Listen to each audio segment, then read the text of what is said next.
que a graça e a paz do nosso Senhor Jesus Cristo continuem sendo multiplicadas a todos nós, amém? Já foi abençoado hoje? Coisa linda, né? Eu já tive 3 bênçãos hoje, a terceira, não é, pastor?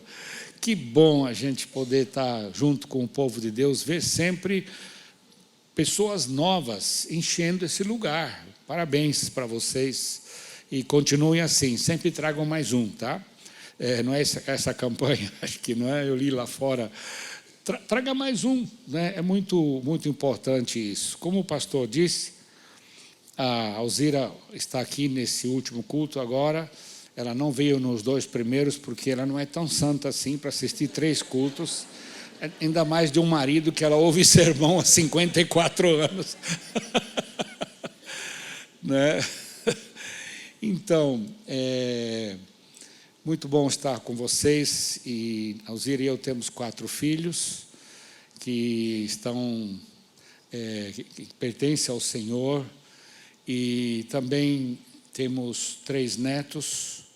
Eu sempre digo que filhos são uma bênção, você concorda? Quem concorda que filho é uma bênção?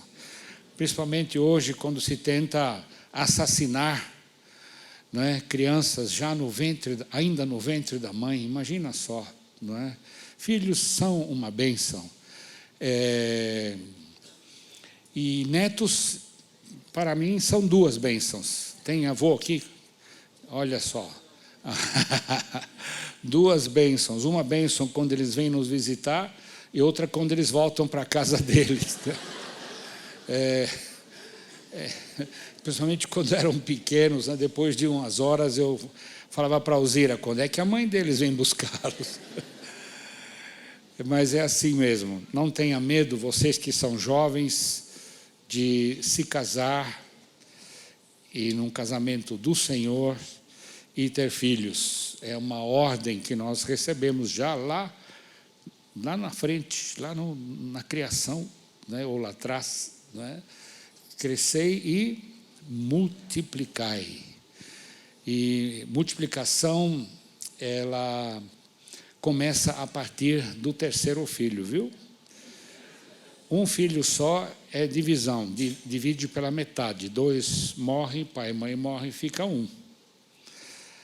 2 filhos, fica como está, não multiplica nada. Morrem 2, ficam 2. A partir do 3º, começa a multiplicação. Todo mundo entendeu? Jovens, vocês entenderam?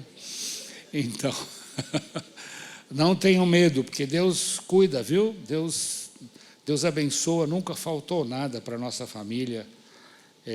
Nesses anos todos, pudemos dar um presentinho de aniversário em cada um deles, um presentinho de Natal a cada um deles, uma escola boa, e assim, uma boa educação também. Lógico, como pais, sempre falhamos, mas sempre tivemos debaixo da graça e misericórdia de Deus para educar os nossos filhos e agora ser influência positiva também para os nossos netos. Então, me sinto muito bem aqui com vocês. Conheço essa igreja há muitos anos, como o pastor disse. Pastor Roberto Silvado e eu temos uma amizade já de longa data, né? Nossos cabelos brancos já testificam disso, né? De que é de longa data, não é? E assim que quando eu venho aqui, eu me sinto em casa. Me sinto em casa. Me senti assim nos 2 primeiros cultos e nesse também. Porque é o Espírito Santo que faz essa ligação, não é verdade? Por todos os lugares que eu já passei pelo Brasil e pelo mundo, nesses quase 30 anos de caminhada, cada lugar que eu chegava, cada igreja que eu chegava, parece que havia assim uma empatia, e a gente se conhecia já há mais de 50 anos, não é? Então, quero realmente agradecer a Deus pela igreja de vocês. Acompanhei a mudança lá, Gago Coutinho, era isso? Está boa a minha memória ainda, né? Que bom. Para cá, e orei também junto com vocês para que desse certo esse lugar, e deu muito certo, né? Deus, como você disse, pastor, Deus é fiel. e cuida de nós. Então, sobre grupos pequenos e células, nosso ministério já tem 30 anos praticamente, e quando eu estive estudando nos Estados Unidos, na Califórnia, fomos membros, nossa família, por 3 anos, da Crescent Southern Baptist Church, Igreja Batista do Sul, na Rua Crescente. E Deus nos abençoou muito nessa igreja. A nossa vida foi tocada, abençoada, não é, transformada como família. Aquele povo era, na sua maioria, pessoas do sul dos Estados Unidos que vieram para a Califórnia para melhorar a sua vida, talvez ganhar um pouco mais. E gente assim muito calorosa, muito quente, olha, foi assim, nos receberam de um jeito que realmente transformou a nossa vida. E lá, o nosso pastor era texano também, e ele voltou para o Texas de férias, nas férias dele, e quando voltou para a Califórnia, ele trouxe um curso gravado pelo Dr. Ralph Neighbor em videocassetes. Quem sabe o que é videocassete aqui? Olha só, opa! Tem, os jovens acho que não sabem o que é não, né? Não existe mais. Uma caixinha assim quadrada que se enfiava assim num aparelho e ele projetava ou passava na televisão, não é? E o Dr. Ralph Neighbor preparou um curso, se não me engano, foram 13 semanas, com um manual e as palestras gravadas. E o nosso pastor, então, trouxe esse curso para iniciar uma nova jornada de grupos pequenos na nossa igreja. E Alzira e eu fomos escolhidos como um dos 10 casais para participar desse início. E mudou totalmente a minha vida, meu ministério, porque o Dr. Ralph Neighbor fez uma reanálise da igreja do Novo Testamento e de como era essa igreja e como nós deveríamos voltar a ser aquela igreja, voltar para aquele lugar de onde nunca deveríamos ter saído, não é? E por hoje quase 2.000 anos, 1.700 anos, a gente tem pelejado e caminhado no odre velho. Na primeira reforma, a reforma protestante do século XVI, todos os reformadores concordavam com o retorno à palavra de Deus, retorno à salvação pela graça, retorno à salvação mediante a fé, as 3 solas, não é? Sola scriptura, sola gratia, sola fidia, no latim, que era uma máxima que tanto Lutero, como Calvino, como os anabatistas, que são os nossos pais espirituais, não é? Concordaram, mas ficaram com o odre velho, ou seja, o sistema de culto, de reunião, ficou como estava. Começou agora, sempre teve na história, na verdade, movimentos pequenos que tentaram voltar a se reunir em casas, em grupos pequenos, mas foram todos silenciados pela Inquisição. Então, eu fui falar a um grupo, um congresso da Assembleia de Deus na Itália, e em Calábria, e quando a gente desceu a serra, porque era no resort a nível do mar, o pastor que me buscou no aeroporto mostrou ali, olha, dá uma olhada naquelas montanhas ali, as ruínas das vilas dos cataros e dos valdenses, que foram queimadas, o pessoal perseguido e morto por tentar voltar a ser a igreja primitiva. Isso na virada do milênio, entre 1000 e 1100. Então, sempre houvera movimentos, não é, que tentaram voltar. Mas, na era moderna, eu diria, começando a partir de Wesley, John Wesley, não é? Ele tinha ele voltou ao sistema de grupos pequenos. Ele tinha 2 tipos de grupos. Um grupo de treinamento, de liderança, e outro grupo evangelístico. E todo mundo que se convertia tinha que passar pelo grupo de treinamento. Então, nunca faltou líder. Nunca, nunca, nunca, nunca. Não é? E ele tinha esse método bem claro. Ele chegou a ter 10.000 grupos pequenos. Vocês já pensaram? Não sei quantas milhas, esqueci agora, ele fez no lombo de cavalo só na Inglaterra. Fora o tempo que ele teve nos Estados Unidos também, onde ele participou de uma reunião dos anabatistas, dos morávios, na verdade, e o coração dele foi aquecido, ele conta, não é? E interessante como Deus usou esse homem, não é? que desenvolveu esse método de crescimento de igreja e de treinamento, as 2 coisas, de liderança. E por isso que rendeu a ele, o movimento dele, o nome de metodista, por causa do método. Não é? Então, os metodistas até hoje estão aí, perderam um pouco o entusiasmo inicial, mas continuam, não é, propagando a mensagem da fé e tendo, assim, um programa de discipulado muito forte. Mais recente, o Dr. Paul Yong-Cho, lá da Coreia do Sul, tem iniciado o movimento de grupos pequenos após uma doença, após um burnout. Ele ficou doente, exaurido de tanto correr atrás dos membros da igreja, aconselhar e pregar, que foi para o hospital com um problema cardíaco. E lá ele recebe a visita da sogra dele, no hospital. E a sogra dele fala: escuta aqui, meu filho, você vai ter que mudar o teu ministério. Você vai ter que treinar líderes para que eles possam te ajudar a pastorear o povo.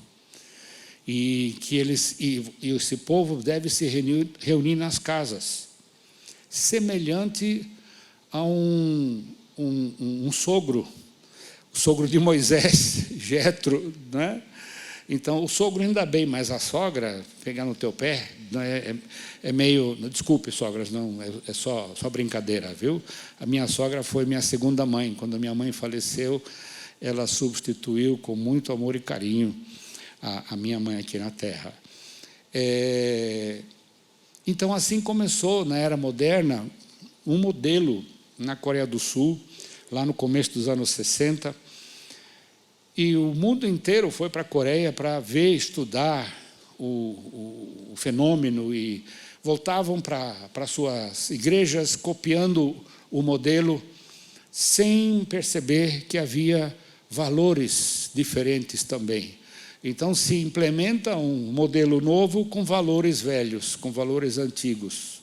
Não funcionou. A média foi de 6 meses e os grupos se fecharam e tudo voltou ao normal como era nas igrejas. Voltaram-se os programas e eventos. Não é? Então, na verdade, os valores precisam mudar. Então, o Dr. Ralph Neighbour foi lá, estudou o modelo, ficou acho que 6 ou 8 meses examinando, vendo. O Dr. Ralph Neighbour fazia parte da equipe do Billy Graham. O Dr. Ralph Neighbour foi o ghostwriter. Como é que a gente fala assim em português? Escritor fantasma é a tradução, né?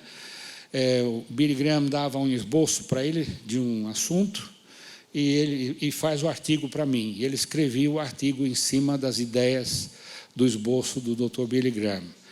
E então era um homem assim muito bem preparado, estudou junto com os missionários lá 5 missionários que morreram no Equador, entre os índios Aucas.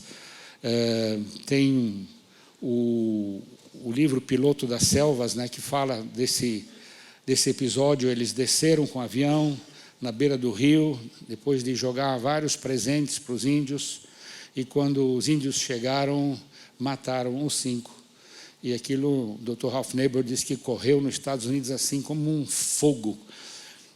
Milhares e milhares de jovens se entregaram para o movimento missionário.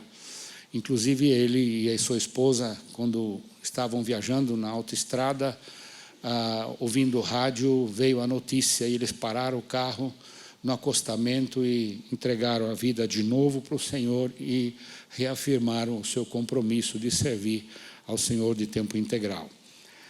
Então, o Dr. Ralph Neighbour desenvolveu um programa de 4 módulos trimestrais, daqueles que o pastor Roberto falou, que a gente trouxe para o Brasil para ajudar os pastores. Em um ano, depois de 4 reuniões, com um planejamento estratégico bem definido, os pastores tinham como implantar células, não é, passo a passo, treinando líderes, mudando os valores das pessoas, através de curso, de sermão. E com isso o movimento pegou no Brasil, graças a Deus. E nesses quase 30 anos aqui, só no Brasil, nós treinamos com esses módulos uma média de 25 mil pastores e líderes, fora os treinamentos fora do Brasil. Nos Estados Unidos, com a Convenção Batista Hispana, 700 pastores, no Texas, em Houston, 4 módulos. Depois no México também, numa missão carismática, e no Chile com os presbiterianos, no Peru com os batistas, e aqui na Argentina com a Convenção Batista Ucraniana. E domingo passado, ou semana passada, Alzira e eu tivemos lá no fim de semana com eles, não é, no Congresso de Células, com a primeira Igreja Batista Ucraniana de Oberá, em Misiones. E na segunda-feira à noite estivemos com a Assembleia de Deus, em Posadas, na capital, que também fez os 4 módulos com a gente há alguns anos atrás. Então, Deus está continuando a agir e alegra o nosso coração ver, não é, o que aconteceu, está acontecendo e vai continuar a acontecer. Amém? Você crê que vai continuar? Não tem mais volta, né, pastor Roberto? Não tem mais volta. Quem experimentou uma vez, é a mesma coisa que quem estava acostumado a comer sopa todos os dias, come um churrasco e já não volta mais para a sopa, né? É difícil, né? Então, a gente está alegre, contente com vocês, nesse aniversário de vocês também. E eu queria meditar com vocês na palavra em Atos, capítulo 2. Atos, capítulo 2, versículos 41 a 47, onde tem a descrição de como viviam os crentes lá no comecinho, depois do primeiro sermão de Pedro, no Pentecostes. Atos 2, 41. Muitos acreditaram na mensagem de Pedro e foram batizados. Naquele dia, quase 3.000 se juntaram ao grupo dos seguidores de Jesus. E lá no capítulo 4, versículo 4, tem mais 5.000 que se converteram. Então, se somar dá 8.000, mais ou menos, né, que eram o grupo dos seguidores de Jesus. 42. E todos continuavam firmes, seguindo o ensinamento dos apóstolos, vivendo em amor cristão, partindo o pão juntos e fazendo orações. Os apóstolos faziam muitos milagres e maravilhas, e por isso todas as pessoas estavam cheias de temor. Todos os que criam estavam juntos e unidos, e repartiam uns com os outros o que tinham. Vendiam as suas propriedades e outras coisas, e dividiam o dinheiro com todos, de acordo com a necessidade de cada um. Todos os dias, unidos, se reuniam no pátio do templo, e nas suas casas partiam o pão, e participavam das refeições com alegria e humildade. Louvavam a Deus por tudo, e eram estimados por todos. E cada dia o Senhor juntava ao grupo as pessoas que iam sendo salvas. de acordo com a nova tradução na linguagem de hoje. Então, este episódio está ligado ao Pentecostes, à vinda do Espírito Santo. Jesus prometeu que, ao descer sobre vós o Espírito Santo, sereis minhas testemunhas. Ele não falou minhas testemunhas, ele falou minhas testemunhas, começando em Jerusalém, não é? Judeia, Samaria, até os confins da terra, inclusive Curitiba. Que esse evangelho iria continuar. O profeta Joel também tinha profetizado isso. E nós vemos aqui, se você ler os versículos anteriores, você vai ver que o Espírito Santo desceu como línguas de fogo, foi visível, e todo mundo ouviu as línguas. Só que tinha lá 14 cidades e regiões representadas com línguas e dialetos diferentes. E todo mundo entendeu no seu idioma. Imagina que milagre. Foi o milagre da multiplicação da mensagem, né? E nós vemos que cada um entendeu. Para mim, o Pentecostes, a mensagem de Pedro, para mim o Pentecostes é, em primeiro lugar, um evento evangelístico, como resultado da unção do Espírito Santo. Isso permanece até hoje, viu, gente? Não terminou, não. Não terminou. Nós todos temos e recebemos, quem recebeu Jesus Cristo, recebeu o Espírito Santo. Não é? O pecado foi tirado e foi colocado o Espírito Santo. E todos nós temos a unção. Não estamos na velha aliança. No Velho Testamento havia unção para pessoas especiais, os profetas, sacerdotes, não é? Uns tinham a unção, outros não. Mas no Novo Testamento não tem esse negócio de unção, outros não são. No Novo Testamento todos são. Não é verdade? Todos têm o Espírito Santo e, portanto, podem falar do Senhor Jesus, dar testemunho da sua vida com Jesus. E essa é a nossa tarefa. Essa é a nossa tarefa, não é? Então, nós vemos que depois do batismo, do primeiro batismo, esse pessoal continuou, não é? Porque diz assim, 42, e todos continuavam firmes, seguindo os ensinamentos dos apóstolos, vivendo em amor cristão, partindo o pão juntos, que é a Santa Ceia, que acontecia nas casas, nos grupos pequenos, e fazendo orações. Firmes, seguindo o ensinamento dos apóstolos. Havia, nós vemos aí no versículo 44, se não me engano, de que eles se reuniam, 46, no pátio do templo e nas suas casas, ou seja, eles se reuniam para o ensino dos apóstolos no pátio. Eles não podiam entrar no templo. O pátio era um lugar público, onde pessoas podiam tratar de questões sociais, questões públicas, não é? E no pátio do templo, os apóstolos aproveitaram para reunir os primeiros 8.000, 10.000, não é? Para o ensino, a pregação do Evangelho. Essa era a reunião, eu chamo de a reunião do atacado. Não é? E também no versículo 46 diz que eles se reuniam nas casas, que era a reunião do varejo.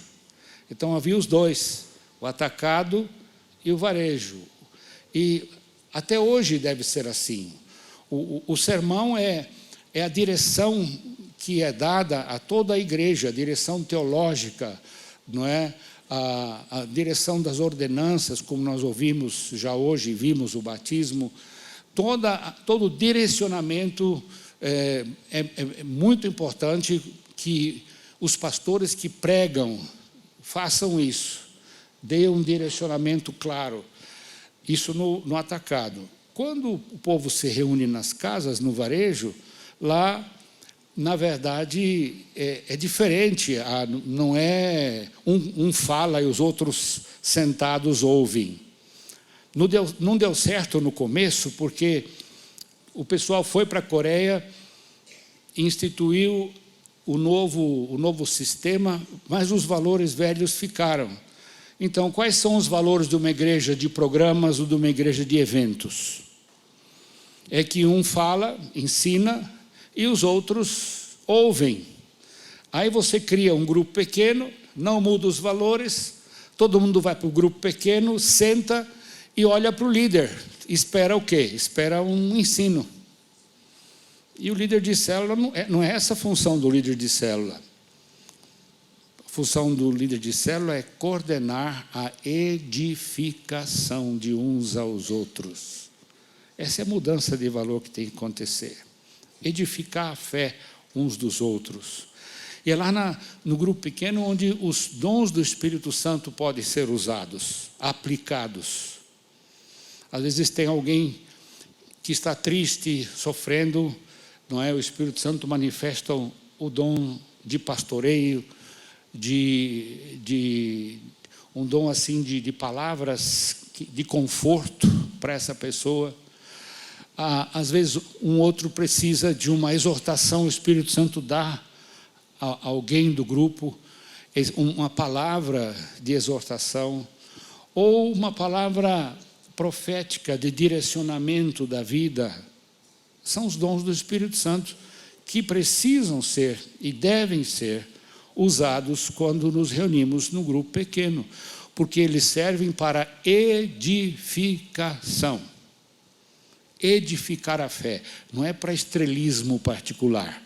Olha só, eu tenho esse dom, viu? Eu tenho, você não tem. Portanto, eu sou melhor do que você. Nada disso. Somos todos servos. Eu vou usar uma palavra aqui que talvez não vai cair direito. Somos servos inúteis. Se não fizermos pelo menos o básico, Jesus disse. O básico, que é edificar a fé um do outro. Sermos bênção na vida um do outro. Não é o líder que vai falar o tempo todo, não. Ele não vai trazer um estudo bíblico. Estudo bíblico vocês têm em salas de aula, em classes, em sermão, mas no PGM é a edificação da fé de uns aos outros. No plural, hein, gente? Não é de um aos outros. Agora, nesse momento, está sendo de um aos outros. Mas no grupo pequeno, não. No pequeno grupo tem que ser de uns aos outros. Porque todos temos o Espírito Santo. Todos somos sacerdotes. Amém? Todos somos sacerdotes. Todos podemos edificar. Se não me engano, é Romanos 15, 14, que diz que vocês são aptos a aconselhar um ao outro. Nós temos essa aptidão de dar conselhos, de dar direção de uns aos outros. Muito importante isso. Esses são os valores básicos de um PGM, do pequeno grupo multiplicador. Edificar a fé uns dos outros. Quando o outro está desanimado, dá uma palavra de ânimo. O outro está triste. Por exemplo, vem uma pessoa, um membro para o grupo, de cabeça baixa, todo triste, chega no grupo e o pessoal está se cumprimentando, né? E aí vem o quebra-gelo e ele praticamente não participa, fica quieto. E vem um outro membro do grupo também, não é, todo contente, assoviando, né? Glória a Deus, tudo bem, como é que vocês estão? O primeiro foi chamado para o escritório do chefe e recebeu uma reprimenda e um prazo. Olha, a companhia está passando por uma crise, nós vamos despedir metade dos funcionários e você está na lista. Essa pessoa vem, como é que essa pessoa vem para a célula? Triste, desanimado, cabisbaixo.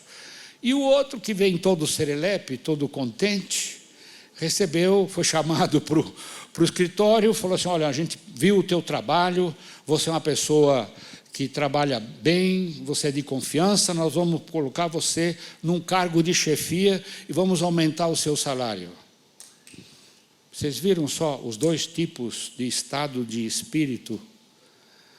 Então, nós temos, a célula é o lugar onde nós nivelamos a nossa edificação. Edificamos o que está desanimado e confirmamos a fé daquele que está animado.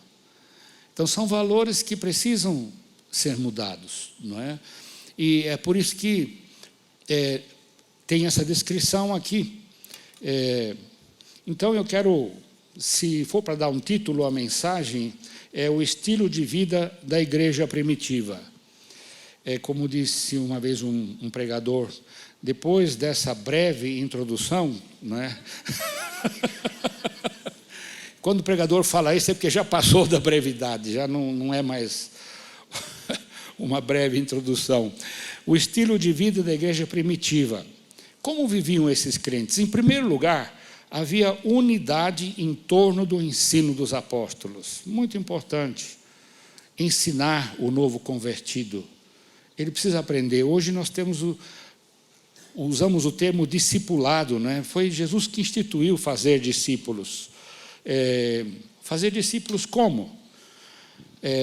Esse texto de Mateus 28, você tem um imperativo e 3 gerúndios. O imperativo é fazer discípulos. Como? De 3 maneiras. Indo, batizando, como nós vimos hoje, e ensinando teologia aos novos convertidos. É isso? Ensinando o quê? Ensinando-os a obedecer. É a base de tudo, a obediência. Se não for obediente, não vai adiantar muito, não. Vai sofrer bastante, não é? Até aprender a obedecer. Às vezes o sofrimento faz isso. É um recurso que Deus usa para nos ensinar a obediência. Não aprendeu da primeira vez, tem uma segunda chance, tem uma terceira, tem uma quarta. Por quê? Porque Deus nunca desiste de nós. Ensinar a obedecer. Eles permaneciam todos juntos, unidos, firmes, né? Vivendo em amor cristão. Outra característica, amor cristão, partindo o pão juntos, a ceia, como eu já disse, fazendo orações. Muito importante essa unidade em torno do ensino dos apóstolos. A unidade é muito importante. Aqui fala várias vezes de unidos. A unidade é a base da igreja. Sermos um. A última oração que Jesus fez, em João capítulo 17, a gente aprendeu que foi a oração sacerdotal de Jesus. Eu mudei. Para mim é a oração do discipulador. Porque ele ora pelos seus discípulos. E não só os seus discípulos, por também todos aqueles que virão a crer nos próximos séculos e milênios através dos seus discípulos, incluso nós. Não é? Nós estamos incluídos. Pai, que eles sejam um, assim como eu e tu somos um. Para que essa unidade? Para que o mundo creia que tu me enviaste. Muito triste as divisões que têm acontecido, não é? É uma estratégia do diabo no mundo todo, no mundo todo. Gente que fala, não, eu vou começar a minha própria igreja, não estou concordando com isso, com aquilo. E dentro da própria igreja, às vezes, a pessoa não sai, mas fica lá criando um espírito de divisão. É uma arma poderosíssima do inimigo. C.S. Lewis, antigamente o livro chamava-se Cartas do Inferno, hoje tem um outro nome, não sei, uma publicação mais recente. Ele conta a história de 2 demônios, um demônio experimentado, o tio, e um demônio aprendiz, o sobrinho. E eles vão para uma feira que o diabo expôs um monte de ferramentas de tentação para os cristãos. E o tio andando com o sobrinho, passando pela feira, olhando os instrumentos de tentação que o inimigo criou, veio uma observação do sobrinho: escuta, tio, todas essas grandes ferramentas têm um preço, mas essa pequenininha aqui, a menor de todas, tem o maior preço. Por quê? Porque é a mais eficiente. Qual ferramenta é essa? É a desunião. A desunião. O mundo não vai crer.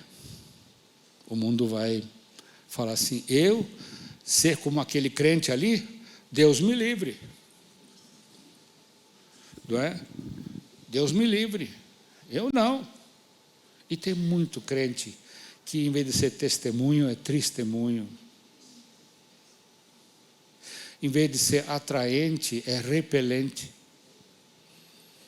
Não é? Está aqui no final dizendo que eles caíram na simpatia do povo. Eram crentes simpáticos, atraentes, unidos.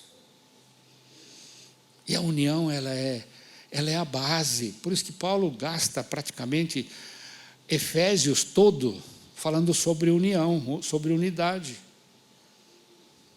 Uma só fé, um só batismo, um só Deus, Pai de todos, que age em todos e por meio de todos. Unidade, para que alcancemos a estatura, não é? Ele fala dos dons, lá no capítulo 4, e dos dons ministeriais, para que os crentes cresçam em unidade e não sejam como crianças levadas por qualquer vento de doutrina. Pessoal, a unidade é a base, assim como Pai, Filho e Espírito Santo são um. Então, muito importante isso. A segunda característica do estilo de vida, havia vida de relacionamentos e cuidado. Diz lá, comiam juntos, partiam o pão juntos, que era a Santa Ceia, oravam juntos, cuidavam dos necessitados. Aqueles que tinham mais posses vendiam algumas das suas posses para ajudar aqueles que não tinham nada. Não era comunismo não, viu, gente? Não era assim que os apóstolos diziam para os crentes: vendam tudo, tragam o dinheiro para a gente, e eles iam viver uma vida de rei, e o pessoal uma vida miserável, como é o comunismo de hoje. Acho que eu vou mudar de assunto, porque senão a coisa pode ficar quente. Então, essa unidade, essa vida de relacionamentos, né? Faziam tudo juntos e unidos. Versículo 44, todos os que criam estavam juntos e unidos. Você pode estar junto no seu PGM, mas não está unido. Vocês podem estar juntos. 10 pessoas, 15 numa casa, mas cada um pensa como quer, faz o que quer, né? Murmura. Tem muita gente, muito crente que não mudou ainda os seus valores, o seu coração, vai para o grupo pequeno e fala mal, né, de pessoas, não colabora, é contra, né, às vezes nem sabe o que é, mas é contra. Tem um espírito contrário. Preferências. Por que não fazem assim? Por que não fazem assado? Vocês que são líderes de PGMs aqui, sabem do que eu estou falando. Sim ou não? É isso aí. Não vou pedir para levantar a mão, não. Mas é muito difícil ter crente vivo dentro do PGM. Crente que não morreu ainda. Crente que tem as suas próprias vontades, preferências, não participa direito, critica, murmura. Acho que não tem isso aqui não, né, pastor Roberto? Aqui vocês estão isentos. desse problema. Por quê? Porque não morreu. E crente vivo que não morreu ainda só dá problema no PGM. Tem que morrer. Morrer para os seus próprios interesses, para as suas próprias vontades. Tem que aprender a oração do Pai Nosso, seja feita a tua vontade. E não a minha. Aonde? Aqui na terra, como ela é feita no céu. Porque quem foi contrário no céu já foi expulso do céu. Não está mais lá. Não é verdade? Então, nós precisamos aprender de ter uma vida de relacionamentos, de cuidados uns com os outros. Em terceiro lugar, o estilo de vida na igreja primitiva tinha reuniões públicas e reuniões nas casas. Nós já falamos sobre isso. A igreja das duas asas, o doutor Bill Beckham escreveu o livro A Segunda Reforma, e ele disse que a igreja do Novo Testamento era como uma ave que tinha duas asas. Tinha a asa do atacado e a asa do varejo. A asa do atacado são as reuniões públicas de toda a congregação. E o varejo são os PGMs. E para voar, a ave precisa das duas asas, não é verdade? Perdemos do quarto século a asa do varejo. A igreja que começou como movimento com Jesus Cristo, depois de 300 anos, se torna um monumento, através do imperador romano Constantino, quando a igreja passou de perseguida à igreja promovida como religião oficial do Império Romano. E aí perdemos a asa dos relacionamentos, a asa dos cuidados de uns dos outros. Cada um para si e o pastor por todos, né? Voltamos para o Velho Testamento. Voltamos para a reunião no templo,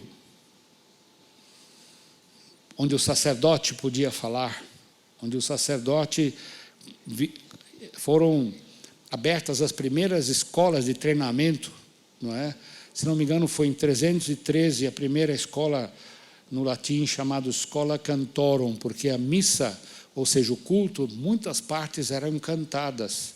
Então, além de treinamento teológico, tinha também treinamento musical, ou seja, para a entonação da voz e toda a parte cantada.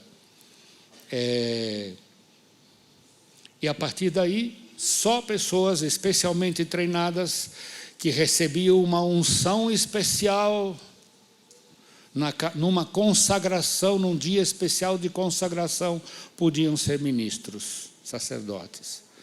E aí foram criadas duas classes.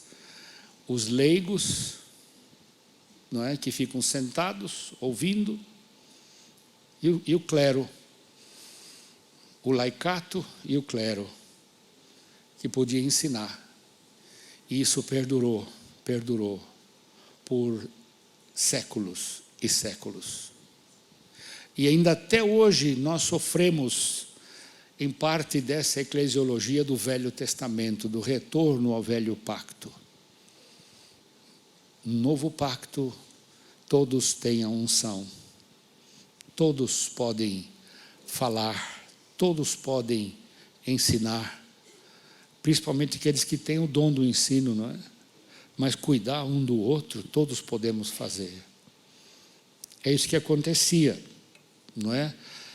Reuniões públicas e nas casas, cuidando uns dos outros. E, em último lugar, o estilo de vida da igreja primitiva era de vida diária, com resultados diários. Todos os dias, de novo. Estilo de vida com influência e resultados diários.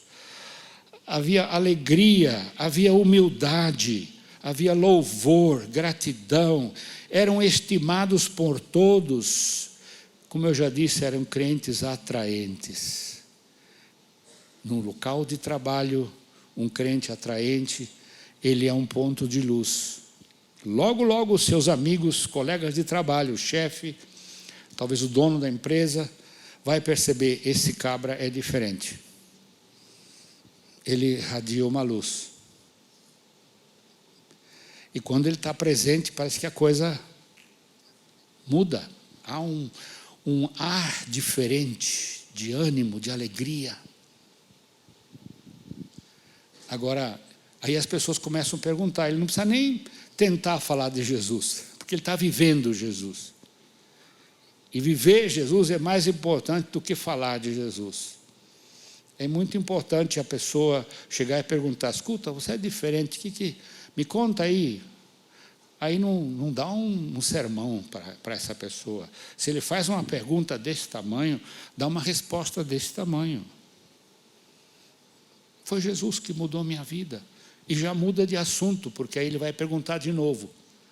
Agora tem crente que quando alguém faz uma pergunta, ele já metralha desde Gênesis até Apocalipse, passa por Daniel na cova dos leões, e sabe, a volta, a segunda vinda de Jesus, a cruz, e a pessoa fica olhando assim, ouvindo, falando assim, como diz o caipira, maldita hora que eu fui perguntar a esse doido alguma coisa, não é? Temos que ser prudentes. O que nós somos, falar mais alto do que aquilo que falamos. Agora tem um crente que, quando falta do trabalho, o pessoal fala, ufa, aquele cara que fica importunando a gente não veio hoje estamos livres. Quando falta aquele que irradia a luz, o pessoal fala, está fazendo falta. Então, eu creio que a igreja primitiva tinha essas qualidades, porque todos os dias pessoas eram convertidas. Não era uma igreja dominical, era uma igreja diária. E hoje podemos ser essa igreja diária. Você, quando compartilha alguma coisa lá no seu PGM, alguém compartilha um pedido de oração, você pode todos os dias pegar seu WhatsApp e perguntar, como é que está indo, irmão? Como é que está indo, irmã? Não é? Relacionamentos diários. Estou orando por você. Vocês estão me entendendo? Não é só no domingo, não. Não é só no domingo, não. Então, resultados diários. E por isso a igreja cresceu por 300 anos. E venceu a filosofia militar do Império Romano. Já pensou? Sem uma arma. A única arma que eles tinham era amor, serviço, união.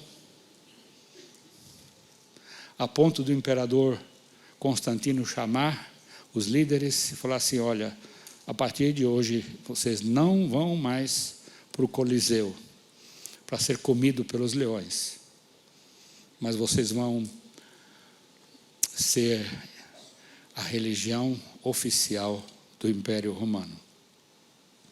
E o Coliseu perdeu, então, uma das suas funções de perseguição, não é? Alzira e eu, quando demos os módulos para a Convenção Batista na Itália, em Roma, fomos visitar o Coliseu, fazer um tour também. E a guia, que estava sendo guia do grupo, nós subimos ali as arquibancadas e lá de cima ela disse, lá embaixo está a arena, vocês estão vendo?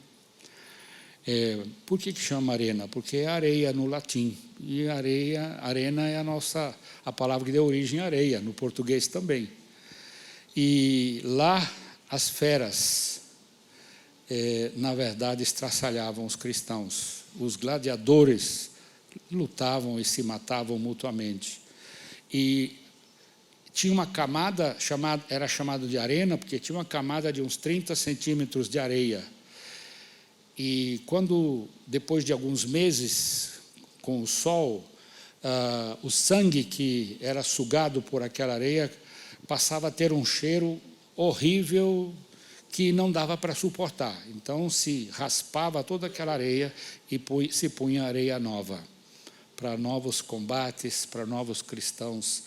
E eu, quando ela disse isso, me deu assim me deu um ruim, na verdade. Eu me afastei do grupo um pouquinho e orei e falei, Senhor, muito obrigado pelos meus irmãos que não desistiram, porque eu estou aqui hoje, salvo pela graça, porque eles não desistiram, porque eles resistiram. Anos mais tarde, séculos mais tarde, um dos papas mandou colocar uma cruz na entrada, para dentro da entrada do Coliseu, está lá até hoje, como símbolo de que muitos cristãos perderam a sua vida ali.